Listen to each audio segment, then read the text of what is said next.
मित्रांनो, हेच आहे ते ठिकाण, की ज्या ठिकाणी आपल्या अख्ख्या महाराष्ट्राचं लाडकं दैवत हो, आपला विठुराया ज्या ठिकाणी होता, तेच हे कर्नाटकातील ठिकाण हंपी आणि हंपीमधील या भागाला म्हणतात विठ्ठलपुरा.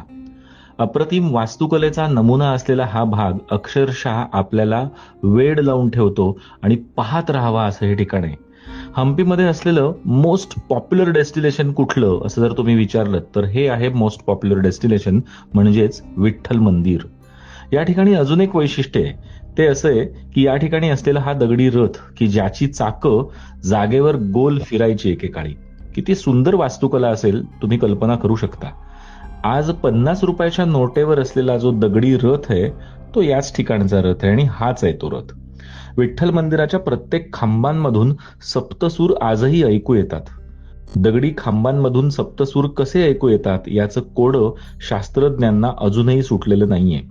प्रत्येक खांबावर रामायण आणि महाभारतातील प्रसंग इथल्या गाईडकडून नक्कीच ऐकून घेतले पाहिजेत, कारण पटकन आपल्या ते लक्षात येत नाहीत आणि हजारो शिल्पकृती या विठ्ठलपुरामध्ये आपल्याला अक्षरशः वेड लावतात. या ठिकाणी आत्ता विठ्ठल नाहीये. मुघल सुलतानांनी जेव्हा आक्रमण केलं तेव्हा काही महिने या ठिकाणी फक्त तोडफोडच झाली.